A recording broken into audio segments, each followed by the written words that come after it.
Hello, this is Nick Angelis from Ascend Health Center. I'm doing a 5 things video. In this case, 5 things to reduce chronic pain. Number 1 is to ignore most videos like this. So the problem is that you need a physician, maybe a nurse practitioner or a physician's assistant to be part of your team. But if you try too hard to find all the tweaks to reduce your pain, you're gonna end up trying to buy a $1,000 ring device that emits sound that prevents your Lyme disease pain from coming back. So that's tip number 1. Tip number 2 is that the psychological part of pain is often overlooked. So you may want to talk to a therapist, see what's going on. Of course, there's a real concern that, well, what if my medical record starts saying about all the anxiety and depression I have, and then if I go to a new physician, they'll say, oh, this is all in your head.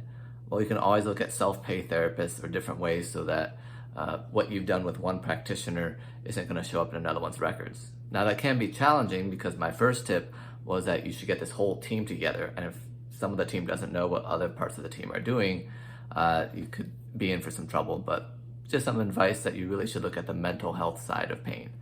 Number 3 is to live an anti-inflammatory lifestyle. This is the most important. And a lot of times people say, well, I can't afford to eat healthier or to live organic or to go to the gym all the time. Well, even if your insurance pays for every single visit with every single provider, that's a lot of time, that's a lot of medication, that's a lot of side effects. So when you're comparing costs, because you should compare costs, it's going to be a lot cheaper to do your own part to live an anti-inflammatory lifestyle. That does include your mental wellness, but in general, that means you're eating whole foods, you're not eating as much processed food, and you're staying away from the things that we know can be harmful for you.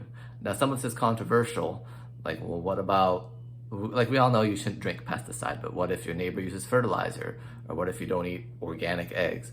So the thing that I would suggest is to make it as simple as possible. For example, we know that sugar is bad for you regardless.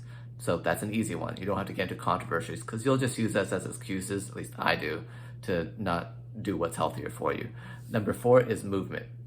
So movement may hurt, but if you sacrifice your golf on the altar of back pain, it's actually going to get worse for you because as you gingerly try not to use parts of your body that hurt, it'll create distortions in the way your body moves and cause even more pain down the road. So you can start out small. Maybe you got a Wii from your nephew for Christmas that he doesn't play with anymore, and you're Wii bowling. The challenge with that, again, is that doesn't mean 2 months from now, you're still only doing Wii bowling. So you can start small, but don't stay small. Otherwise, it's not going to be enough to move the needle. Again, I'm trying to be real practical, and if you do tiny little things, it's a good start, but by themselves, they're not going to be enough, and you're going to get discouraged and say, okay, I've got some pain, where's my opioids? The last one is to be pro-joy instead of anti-pain. So do what you can to enjoy parts of your life.